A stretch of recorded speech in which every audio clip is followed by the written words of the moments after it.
Hello, welcome back to Chat About It, Don't Shout About It with me, Rachel, the Queen of the Woke, as crowned by one of my haters. Don't forget to like, share, and subscribe to my channel. Thank you to everyone who has joined me already. I couldn't do it without you. This week, I'm reviewing Dot and Bubble, which has aired tonight on BBC One and the BBC iPlayer, and of course on Disney Plus at midnight. So, if you like Dot and Bubble, that is absolutely fine to like something. And if you didn't like Dot and Bubble, that is also absolutely fine. I think we can actually discuss what works and what didn't work and actually all still get along. I think people do actually forget that. So leave a comment below as to whether or not you liked it or not, and then discuss the good and bad points. So my overall score for this is 4.5 out of 10. So it's just a smidge down on 73 yards. And the reason why is because I think 73 yards is a better story idea, a better plot, a better concept. However, it was a little bit messier in the terms of writing, whereas Dot and Bubble was a bit more concise in its writing, but the plot didn't go deep enough. It was compared to Black Mirror. I do get the elements that they were comparing it to, the technology and the dystopia and the utopia and all of that. I understand that, but I just didn't feel like they went deep enough into that. They focused more on the messaging behind that, and we'll get to the messaging in a minute. So Callie Cook was actually really good in this episode. She played Lindy Pepperbean. The names in this were abhorrently strange. It was so weird. It was so weird, but you know, whatever. So this is what I really liked about Lindy. I liked the fact that she was unlikable, and that gave her a sense of unpredictability. However, that unpredictability and that unlikableness made something that should have been totally surprising that happens later not as surprising. So it's a little bit contradictory. So maybe she shouldn't have been that unlikable, but she was. But I do actually like it. Another point to add was that the opening titles were back. Yay! I missed them last week. I love the opening titles for Doctor Who, the music, everything about it. It just sets it up, and I know I'm watching Doctor Who. So the Dot and the Bubble was an allegory for phones, social media, technology, modern day technology, and how we actually spend our days engrossed in that. I got that straight away without RTD having to tell me that in Unleashed. I didn't need to be told that. And the dangers that it can lead to in society. Conceptually, overall, that's actually pretty good, but they could have gone a lot deeper than what they did with it. And what I mean by that is it's all to do with the dot, and I'll get to that later. So there was messaging in this plot. However, overall, it became more of a show and not tell overall. And it works better that way than it does having it rammed down our throats. Now, I still actually think it was really, really quite unnecessary. So the doctor makes an unsolicited request in this and comes in through the bubble. And Lindy instantly just thought, oh, yeah, whatever, blocks him and he's gone. As you can see in the top left-hand corner there, I've got the people walking around with the bubbles around their head. Now, we get this in today's world, in today's society, and it's almost like they need guiding, and they kind of played off of that idea with that Siri type of character going forward, left, right. I would hate to live like that, I must say. However, what happens is that it then essentially makes fun of these people who live in their own little bubble and essentially calls them dumb for not paying attention to the world that's going on around them. Now, here's a bugbear of mine: the slugs. I thought the slugs really could have been more scary. Now, don't get me wrong. Okay, we've had bugs in Doctor Who before. It's not uncommon to have bugs, but they are generally more terrifying. I thought these slugs, man traps, whatever they're called, they kind of looked a bit cutesy and a bit comical in some respects. So I think they could have been a bit more, especially with the money, they could have been a bit more scary. Now, I know they're going off of what Russell T Davies had drawn, because if you watched Unleashed, he actually has drawn pictures for them, which is actually a very nice thing to do. It's great to have that thing to go off of. But it just wasn't scary enough. Conceptually, the idea behind man-eating bugs, like slugs, is actually a pretty cool idea. I just think they could have gone a bit deeper in the design with it. And they also really played into the stupidity of, well, because you're always in the bubble and talking to people, when you're out of that bubble, you don't know how to look after yourself, like doing the simple action of walking, for example. Was that needed? Or is that just implying that youth today just don't look where they're going because they are constantly on their phones? One of the funniest bits, though, was when she walked into the lamppost. Can't lie, that was pretty funny. So I thought that some of the language, in actual fact, a lot of the language was a little bit childish. I hate you, I hate you, I hate you. I thought it was a bit childish. These are obviously rich kids. They're acting like spoilt brats, very much clear and evident. However, these are grown-ups. And putting that kind of language into a character that is considered a grown-up will teach children that is okay. That's the way to talk when you're older. So they also mention the wild woods that are around the outside of the bubble. Now, here's the thing. They could have gone really far with that and cracked open this bubble and introduced the wild woods into the storyline, but they just didn't. They just kept it inside this bubble, and they missed a really great opportunity for us to learn more about the wild woods and how dark it actually is, and how these people who are stuck in their own technology and bubble could actually function outside of it in the wild woods.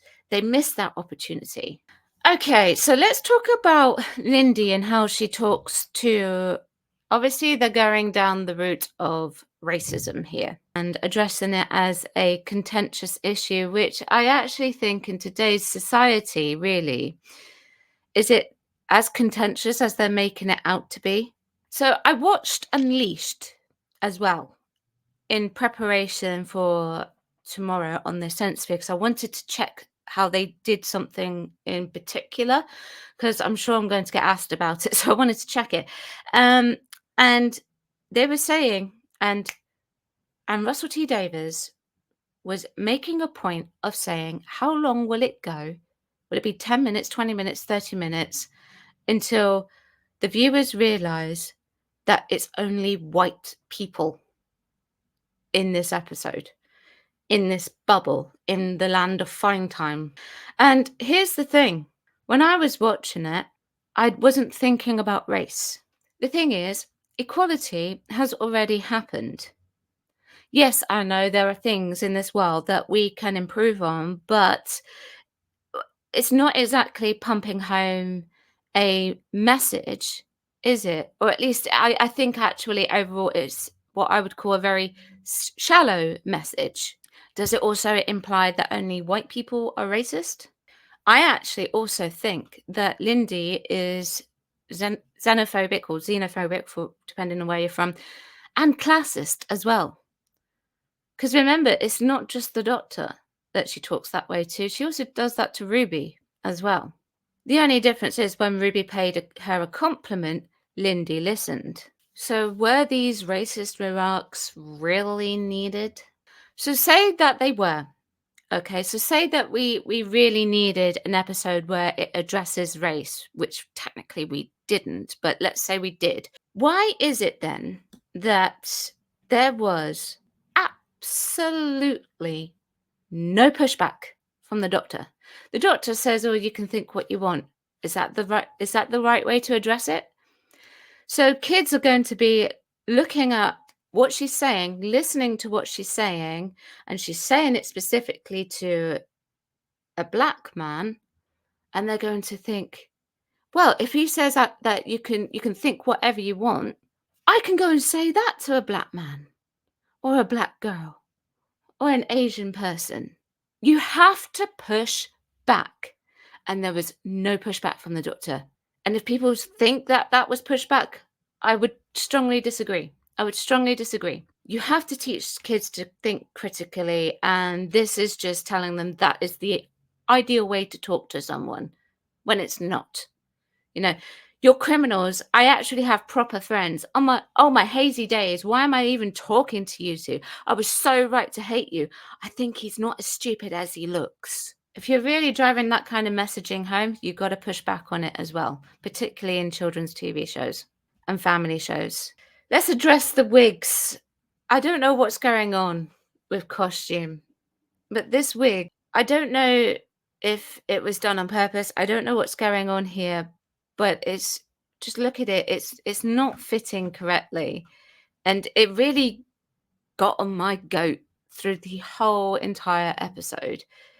I got very distracted at times by this wig because it was not, it just seemed like it wasn't pulled forward far enough. I'm also not keen on really bad puns. Oh, I can charge up Yahoo!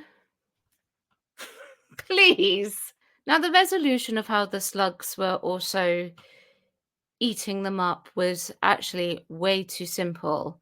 Those are their names in alphabetical order. So, and then she's like, oh, it's me next. It's P for Pepper, which comes after Gothic Paul. I feel like they could have gone with something a bit more complicated than that.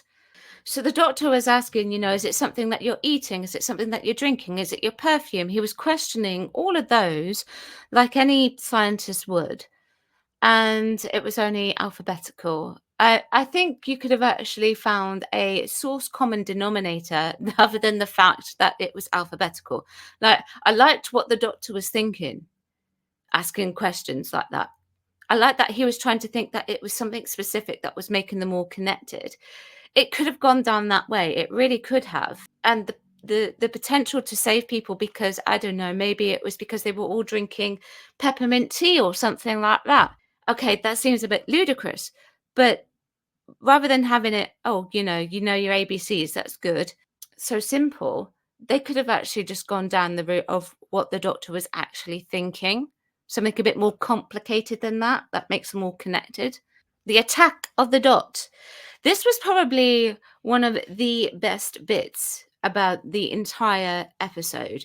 This should have happened so much earlier. So we spent at the beginning of the episode, we spent 20 minutes within just the bubble itself. And then it was around 31-minute mark of the slugs eating methodically. And then it was about, I don't know, 5 minutes later or so. I didn't write down the time at that point because I was making notes. That's when they actually work out that the technology was the thing that didn't like them, and that was what was turning against them. And that was much more threatening than the slugs. And the fact that we only got about 5 minutes of that was poor. You could have made that happen earlier or made the episode longer and gone with it there. But no, the resolution of that was way too quick. And it was also much more threatening to me than the slugs actually were. And it could have resulted in them being chased by this dot and having to face both the slugs and the dot and see who, and like how the resolution be that the dot somehow has to destroy the slugs. I don't know what it could have been, but something much more than the only way out is to leave. Now, if you look in the bottom left-hand corner here, this is when Mr. September gets sold to the dot, essentially. This, right, okay, first of all, this was one of the best offings of a character that we've had this series. However, it is one of the most gruesome offings that we've had. And why is it that they're showing someone have something go directly through their head in order to off them before the watershed? I'm surprised that that made it through. Now, I know there wasn't lots of red muck everywhere. Talking in code here because of YouTube. But if you're going to terrify children, that is a way to do it for sure. However, because Lindy is so unlikable, this was really not that surprising. And once again, when she meets the Doctor and Ruby, they ask, "Oh, where's Ricky? Oh, he's gone back." And they look at each other and you know that they don't believe her. Yet they didn't question it any further. And normally, I would believe that the Doctor would do something like that. I sometimes feel that the messaging takes over with the pushback and making the depth of the story much better. Because what follows is the closest that Ncuti has ever gotten to playing a decent version of the Doctor. Unfortunately, it was spoiled. Now, I want to address something that RTD said in Unleashed, and it was talking about this particular scene.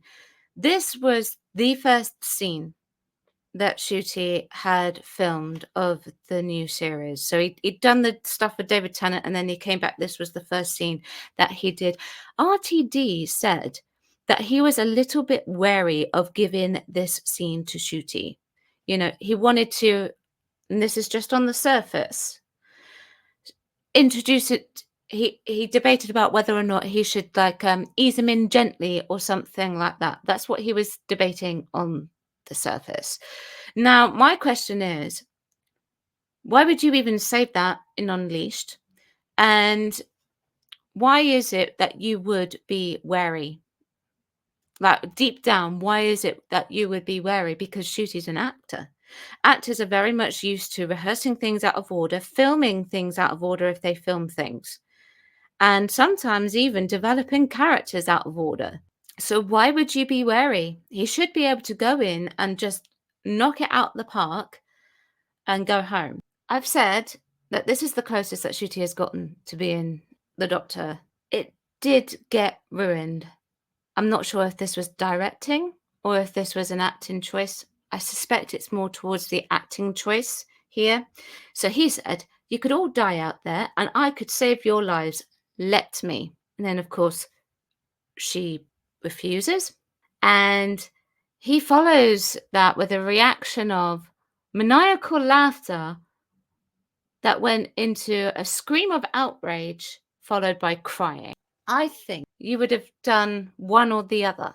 So if you were going to do just maniacal laughter, it should have been just like that. Small, understated. And if you were going to let out a shout of rage, that should have just been like immediately. Like as soon as you said it, just go, ah, like that. I'm not going to do it because of the mic, but just like that. And it was too much. The acting was just too much of that in that moment. It was too stagey. It needed to be pulled back because you're on a screen, so it needs to be smaller. So a lot of people were saying at the end that what Lindy was saying was pure racism. Yeah, maybe you could look at that, but I also still think that it could also be classist and quite xenophobic. The resolution of just leaving was just too simple. They wanted to use it as a messaging for, as you can quite clearly see here, refugees. It could have gone a completely different route and been a bit deeper.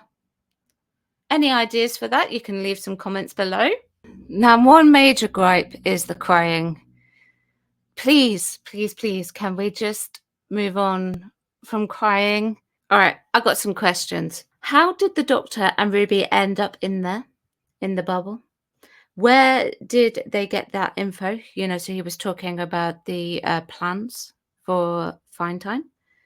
Where is the money from Disney going? Why are we getting no pushback or an alternative view on contentious issues in these plots so that children and young people can see it from both sides? Why is someone being offed through the head before the watershed? Why are we having such large casts that serve nothing to the plot other than the ones that are there to be off? How did the Doctor and Ruby get inside when they said they were stuck outside? How did he get the plans to the city? So that's my view of Dot and Bubble. What are your opinions on it? Chat about it, don't shout about it. Give us a sub if you like this video, and thank you very much for watching, and I will see you in the next one. Bye bye.